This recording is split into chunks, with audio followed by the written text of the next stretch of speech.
सम्मा सम्बुद्दस्स नमो तस्स भगवतो अरहतो सम्मा सम्बुद्दस्स नमो तस्स भगवतो अरहतो सम्मा सम्बुद्दस्स पुण्यं च पुरुषो कैराथे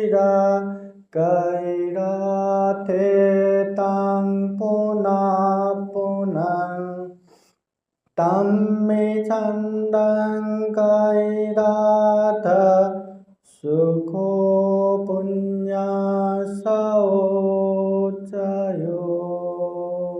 महाकारुणिक तथागत भगवान बुद्ध को त्रिबार वंदना। महाकारुणिक तथागत बुद्ध द्वारा देशित सुआख्यात धम्म को त्रिबार वंदना। महाकारुणिक तथागत बुद्ध के आर्य श्रावक संघ को त्रिबार वंदना।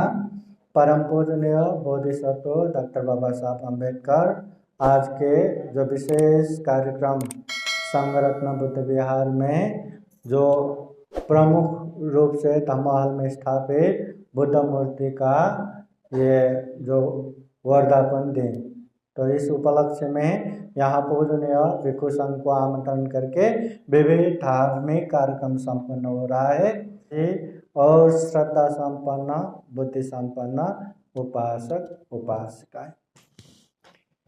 एक समय श्रावस्ती के जेतवन बुद्ध विहार में जो सीमा गृह है, उपोषितागार है, वहाँ पर 500 भिक्षु लोग जमा होके चर्चा कर रहे थे, वार्तालाप कर रहे थे कि इस दुनिया में सबसे बड़ा सुख क्या हो सकता है, क्या होगा। हाँ, हम अमुक सुख बोलते हैं, तो सबसे बड़ा सुख क्या होगा। तो उस समय कोई एक समूह भिक्षु लोग अपना मत व्यक्त करते हैं कि दुनिया में सुख बोले तो क्या है, ज्यादा से ज्यादा धन संपत्ति होना, हाँ, बहुत बड़े सेठ होना या मंत्री होना या राजा होना, यही सुख है। और कुछ समूह भिक्षु लोग अपना मत व्यक्त करते हैं कि ये सुख नहीं है। सुख बोले तो ये पंच काम गुण भोग करना, मतलब आँखों से जो मर्जी देखने को मिलना, कानों से जो मर्जी सुनना, मुंह से जो मर्जी खाना, नाक से जो मर्जी सूंघना, शरीर से जो मर्जी स्पर्श करना, ये पंच काम भोग विलास करना, यही सुख है। और कोई बोलते हैं ये नहीं, ये सुख है, वो सुख है, ऐसा अपना अपना मत व्यक्त करते हैं। उस समय महाकारुणिक तथागत बुद्ध वहाँ पहुँचते हैं। तथागत बुद्ध पहुँचने के बाद सारे भिक्षु लोग शांत बैठते हैं। भगवान बुद्ध अपने बुद्ध आसन में बैठने के बाद सब लोग वंदना करके एक जगह बैठते हैं। उस समय महाकारुणिक तथागत बुद्ध भिक्षुओं को पूछते हैं कि भिक्षुओं, अभी क्या चर्चा हो रहा था। तो भिक्षु लोग कहते हैं, भगवान, हम दुनिया में क्या सुख हो सकते हैं, क्या सबसे बड़ा सुख है, इसके विषय में चर्चा कर रहे थे। तो क्या बातें आए, तो कोई कहता है कि दुनिया में बहुत सारा धन संपत्ति होना सुख है, कोई कहता है कि बड़े बड़े पोस्ट पे पहुंचना या मंत्री राजा होना सुख है कहते हैं, कोई कहता है पंचकाम भोग विलास करना सुख है। ऐसे ऐसे बातें हुआ। तो उस समय तथागत बुद्ध कहते हैं, ये जो सुख है भौतिक रूप से सुख है, दुनियादारी के सुख है। अच्छे से ध्यान से सुनो, वास्तव में सुख तो ये है कहते हुए तथागत बुद्ध एक पाली गाथा द्वारा कहते हैं, सुखो बुद्धानं उपादो सुखा सदमदेशना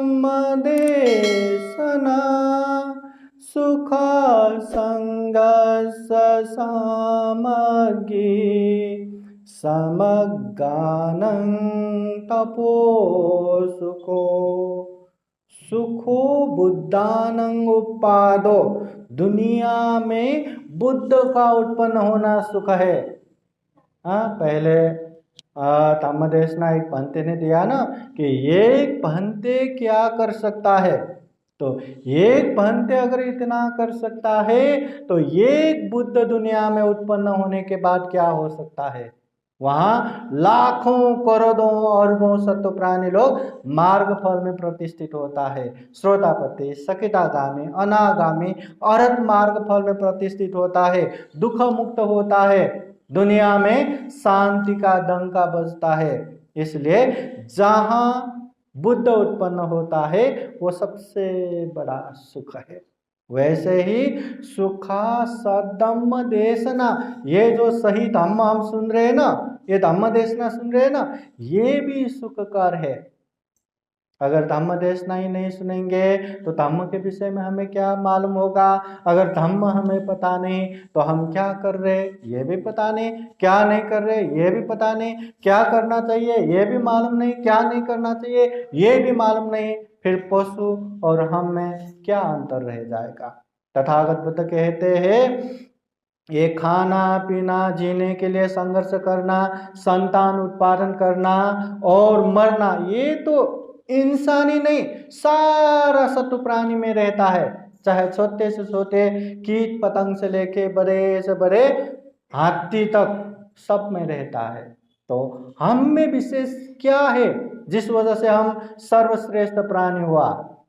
हाँ, तो हम में है चिंतन मनन करने की शक्ति, विवेक, बुद्धि, प्रज्ञा, अच्छे बुरे, कुशल अकुशल, पाप धर्म, योग्य अयोग्य अच्छे से हम जान सकते हैं। और इतना ही नहीं, जितने भी बुरे हैं उससे दूर रह सकते हैं और जितने भी अच्छे हैं उसमें आगे बढ़ सकते हैं। ये इंसान ही कर सकता है, बाकी कोई नहीं कर सकता। इसलिए हम सारा सत्व प्राणियों में सर्वश्रेष्ठ प्राणी कहा गया है।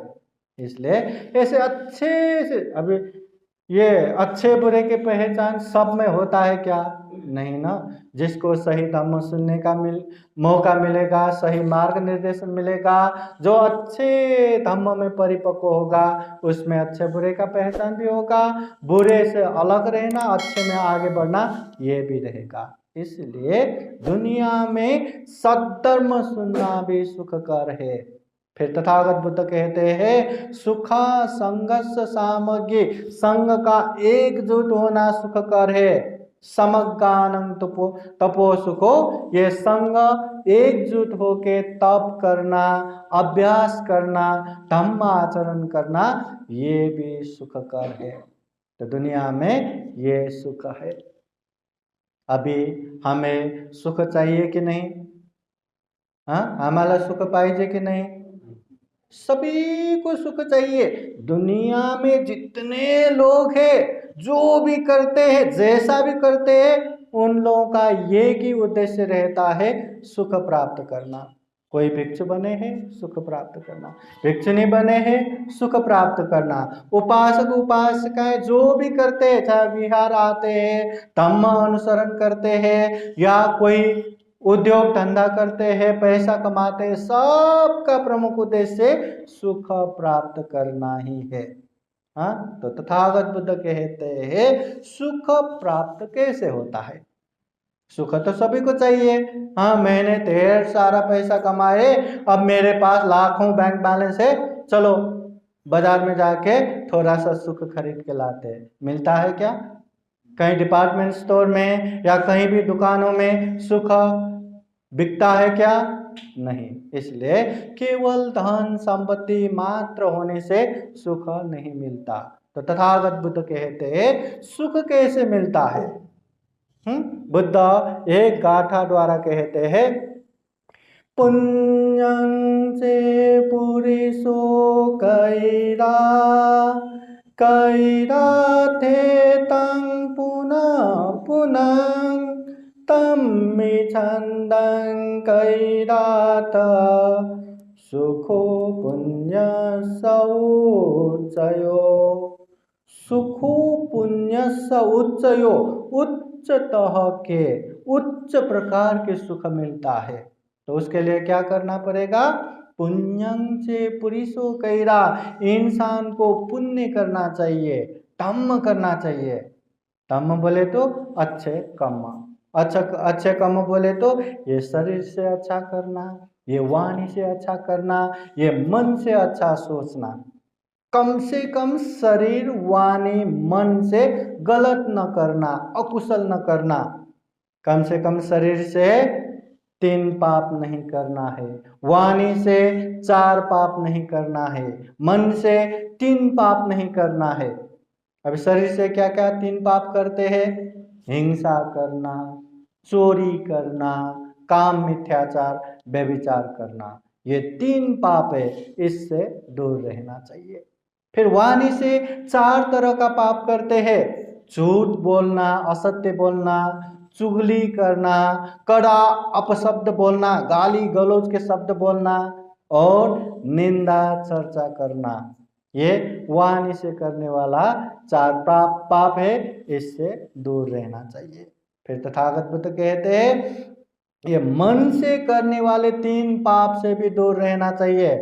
अविद्या, व्यापाद, मिथ्या दृष्टि, ये लोभ चित्त नहीं रखना, द्वेष, क्रोध, चिड़चिड़ापन नहीं रखना और मिथ्या दृष्टि, गलत धारणा नहीं रखना। तो शरीर वाणी मन से बुरा न करना, अकुशल न करना और अच्छे करना, ये पुण्य है, ये धम्म है। तो तथागत बुद्ध कहते हैं इंसान बने हो ना, तो ये पुण्य करना चाहिए। कई रात थे तंग पुनः पुनः, एक बार किया बस हो गया करके बैठना नहीं है। जिस तरह हम खाना खाते हैं ना, एक बार हमने बिहार में जाके मस्त भोजन किया, अभी हो गया करके हम बैठते हैं क्या? शाम को नहीं खाते, कल नहीं खाएंगे, खाना पड़ेगा ना। वैसे ही पुण्य भी एक बार किया हमने, वर्षावास के समय में किया, कठिन जीवदान के समय में किया, या बिहार में ऐसे ऐसे प्रोग्राम था उस समय में किया, अभी बस हो गया करके बैठना नहीं है। कैरा थे तंग पुनः पुनः, बार बार बारंबार करना है। तम्मी छंदन कैरा था, ये पुण्य करने से क्या इच्छा कर सकते हैं, क्या आशा रख सकते हैं? काम करने वाले को पैसा मिलता है ना, हाँ, जॉब करते हैं तो सैलरी मिलता है, वैसे ही पुण्य किया तो हमें क्या मिलेगा? बुद्ध कहते हैं सुखो पुण्य उच्चयो, उच्च प्रकार के वास्तविक सुख मिलता है। इसलिए अगर जीवन में हमें सुख चाहिए, शांति चाहिए, तो निश्चित रूप से हमें पुण्य ही करना है। पुण्य किए बिना जीवन में सुख मिलेगा, शांति मिलेगा, ऐसा होता नहीं। लोगों को लगता है कि अगर हमारे पास ज्यादा से ज्यादा पैसा आ गया तो खुद ब खुद सुख शांति भी आएगा। बहुत बड़े बड़े घर हो गया, गाड़ी बंगलो और बैंक बैलेंस हो गया तो खुद ब खुद सुख आएगा, शांति आएगा, ऐसे सोचने वाले यहाँ कम नहीं है, बहुत सारे लोग हैं। मगर जिनके पास पैसा है, जिनके पास गाड़ी बंगलो बैंक बैलेंस है, क्या उनके पास दुख नहीं है क्या? अशांति नहीं है क्या? जिसके पास है के हिसाब से दुख है, जिसके पास नहीं है के हिसाब से दुख है। वो झोपड़पट्टी में रहते हैं या बंगलों में रहते हैं, ये मायने नहीं रखता। मायने रखता है कि वो कितना पुण्य कर रहा है, कितना धम्म कर रहा है, उसी से सुख शांति मिलता है। तो महाकारुणिक तथागत बुद्ध ने इतने व्यवहारिक उपदेश हमें दिया, केवल धम्म के नाम पे एकदम किताब में लिखा जाने वाला ऐसे बड़े बड़े दार्शनिक हिसाब का ये धम्म देशना तथागत बुद्ध ने नहीं दिया। हमारे जीवन में अशांति है, दुख है, पीड़ चिंता तनाव है, उसी को हटाने के लिए महाकारुणिक तथागत बुद्ध ने उपदेश दिया। इसलिए महाकारुणिक तथागत बुद्ध ने बुद्धत्व ज्ञान प्राप्त करने के बाद जो ऋषि पतन मृगदावन सारनाथ में पहला धम्मचक्र प्रवर्तन किया। उसके बाद महापरिनिर्वाण तक जो तथागत बुद्ध ने उपदेश दिया उसी को हम धम्म कहते हैं। तथागत बुद्ध के जो धम्म एकदम व्यवहारिक है। तथागत बुद्ध कहते हैं जिस तरह एक इंसान को छाती पे बाण लगा हो और वहां रास्ते में गिर के तड़प रहा हो और कोई भला इंसान देख के अरे इसको तो बाण लग गया, ये मर जाएगा, चलो जल्दी बाण निकाल के मलम पट्टी लगाता हूं करके मलम पट्टी लगाने को या बाण निकालने को जाते हैं तो वो बाण जो लगा घायल इंसान को क्या करना चाहिए? नहीं नहीं नहीं, ठहरो ठहरो, ये मत निकालो, पहले ये बताओ कि ये बाण कहाँ से आया, बाण किसने मारा, बाण मारने वाले इंसान का नाम क्या है, गोत्र क्या है, जात क्या है, वो कौन से गांव के है, वो उसके परिवार में कौन कौन है। ऐसे दुनिया भर के प्रश्न करते रहना चाहिए या बाण निकाल के मलम पट्टी लगाना चाहिए? बाण निकाल के मलम पट्टी लगाना चाहिए। अगर प्रश्न करता रहा तो जिंदगी खत्म हो जाएगा, प्रश्न खत्म नहीं होगा। ऐसे ही तथागत बुद्ध भी कहते हैं इस दुनिया में भी जरा जीर्ण मरण रूपी आग जल रहा है, न चाहते हुए भी हम बुढ़ापे के तरफ जा रहे हैं, न चाहते हुए भी हम ये बीमार के तरफ बढ़ रहे हैं, न चाहते हुए भी हम मृत्यु के तरफ बढ़ रहे हैं। इसलिए मृत्यु हमें मतलब निगलने से पहले जितना हो सके उतना हमें पुण्य करना चाहिए, धम्म करना चाहिए, दुख मुक्ति के मार्ग पे आगे बढ़ना चाहिए। इतना व्यवहारिक तथागत बुद्ध उपदेश देते हैं। और दुनिया में कोई ये धम्म श्रेष्ठ, वो धम्म श्रेष्ठ, हमारे धम्म ही अच्छा है, तुम्हारा धम्म खराब है, ऐसा अनेक वाद विवाद प्रपंच में भी लोग बहुत चलते हैं। धम्म के नाम पे कितने कितने लड़ाई झगड़ा करते बैठते हैं। तो तथागत बुद्ध कहते हैं दुनिया में ये धम्म अच्छा, वो धम्म अच्छा, ये धम्म श्रेष्ठ, वो धम्म श्रेष्ठ, ये कहने से भी ज्यादा केवल दो चीजें देखो। जो धम्म अच्छे से ये दो चीज सिखाता है वही धम्म अच्छा है, वही धम्म उत्तम है। क्या दो चीज? तथागत बुद्ध कहते हैं दुख और दुख मुक्ति। जो धम्म दुख भी सिखाता है और दुख से मुक्त होने का उपाय भी बताता है वही धम्म श्रेष्ठ, वही धम्म उत्तम। और तथागत बुद्ध ने ये धम्म को नाव समान बताया है। जिस तरह नाव का काम क्या है, बहुत बड़ा नदी हो और हम शारीरिक रूप से तैर के उस पार नहीं जा सकते तो नाव से हम वो नदी पार करते हैं, एक किनारे से दूसरे किनारे जाते हैं। वैसे ही धम्म का काम भी नाव समान है। नाव जैसे नदी पार करने के लिए काम आता है वैसे ही ये धम्म दुख से पार लगाने के लिए काम आता है। जीवन में दुख है ना, अशांति है ना, अनेक तरह के पीड़ चिंता तनाव उत्पीड़न है ना, तो उससे मुक्त होने के लिए ये धम्म काम आता है।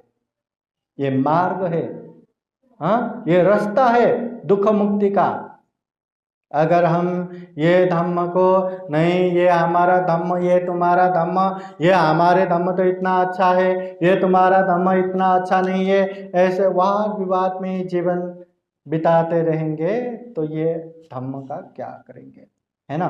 कि हम बीमार पड़े हैं, डॉक्टर ने जांच के हमें दवा दिया है मगर वो दवा हम खाएंगे नहीं, केवल दवा अच्छा है अच्छा है अच्छा है करके हम पूजा करके बैठेंगे, स्तुति करके बैठेंगे, तो ये दवा हमें क्या अच्छा करेगा।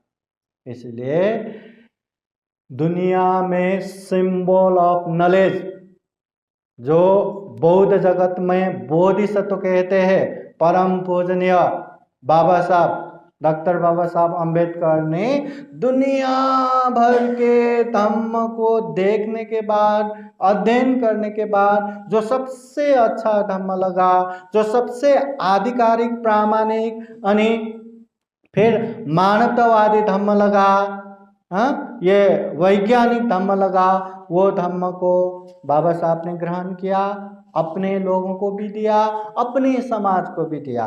अभी यहाँ भी हम, ये तो बाबा साहब ने दिया हुआ धम्म है, इस धम्म का क्या कहना है, हाँ ये धम्म अच्छा है करके केवल स्तुति करते रहेंगे, पूजा ही करते रहेंगे, तो ये धम्म हमारा कुछ कल्याण करेगा क्या? अच्छा दवा हाथ में है, हमने खाया नहीं, केवल स्तुति करते रहे, तो वो दवा का क्या फायदा? वैसे ही बाबा साहब ने इतना अच्छा धम्म हमें दिया है, पर ये धम्म को हम कंधे पे रख के हम बौद्ध है, हाँ हम ये धम्म मानने वाला है, हम ही सबसे बड़ा है करके केवल ऐसा ही करते रहेंगे और पालन कुछ नहीं करेंगे, तो ये धम्म हमें कोई फायदा देगा क्या? कुछ अच्छा करेगा क्या? नहीं। इसलिए बाबा साहब ने जो धम्म की दीक्षा दिया है, वो धम्म को खूब अच्छे से जानो, पहचानो, ये धम्म क्या सिखाता है, क्या बताता है, उसको अच्छे से देखो, और जो जो अच्छा लगे उसे पालन भी करते जाओ, करते जाओ, करते जाओ। उसी से ही हमें कल्याण होगा, उसी से ही हमारे जीवन में सुख और शांति मिलेगा। अब ये वर्षावास में भी यही तो करना है। वर्षावास 3 महीना, आषाढ़ पूर्णिमा से असोज पूर्णिमा तक हर दिन बिहार में आते हैं, पूजा करते हैं, परित्राण पाठ लेते हैं, कुछ न कुछ ग्रंथ वाचन करते हैं या धम्म देशना सुनते हैं, और हर दिन धम्म को अच्छे से पालन करने का एक माहौल बनाते हैं। तो ऐसे ही धम्म को अच्छे से जानना है, पालन करना है। बुद्ध ने धम्म को 3 लेवल में, 3 तह में बताया है, परियति, प्रतिपत्ति, प्रतिवेदा। परियति बोले तो धम्म को अच्छे से जानो, सीखो, चाहे तथागत बुद्ध के धम्म और विनय, जिसे त्रिपिटक कहते हैं, सुत्त पिटक, विनय पिटक, अभिधम्म पिटक, या जो भी आप लोगों को अच्छा लगे वो धम्म को जानो। फिर दूसरा प्रतिपत्ति, वो जो धम्म जाना है उसको अभ्यास भी करो, पालन भी करो। केवल हाँ मुझे ये भी आता है, वो भी आता है कहने के लिए नहीं, पालन भी करो। और तीसरा प्रतिवेद, अच्छे धम्म को पालन करेंगे, अच्छे धम्म जानेंगे, पालन करेंगे, तो उसका अच्छा परिणाम भी आएगा, जीवन में सुख भी मिलेगा, शांति भी मिलेगा, और जीवन में दुख मुक्त मार्ग फल में भी आगे बढ़ सकता है। इसलिए तथागत बुद्ध ने जो इतना अच्छा धम्म हमें दिया है, और बाबा साहब ने वही धम्म को आधिकारिक रूप से अपने समाज को दिया है, तो वो धम्म को अच्छे से जान सके, पहचान सके, और जितना भी जाना है, समझा है, उसे अच्छे से पालन कर सके, और इतना अमूल्य, इतना दुर्लभ, इतना सर्वश्रेष्ठ ये मनुष्य जीवन को सफल बना सके, सार्थक बना सके, यही कामना करते हैं। फिर एक बार आप सभी के जीवन में बुद्ध का आशीर्वाद, धम्म का आशीर्वाद, संघ का आशीर्वाद हमेशा हमेशा रहे। जीवन में ज़्यादा से ज़्यादा पुण्य धम्म करते करते दुख मुक्त निर्वाण की तरफ निरंतर आगे बढ़ सके, ऐसी कामना करते हुए ये धम्म देशना यही समापन करते हैं। सबका मंगल हो, सबका कल्याण हो। भवतु सर्वमंगलम्।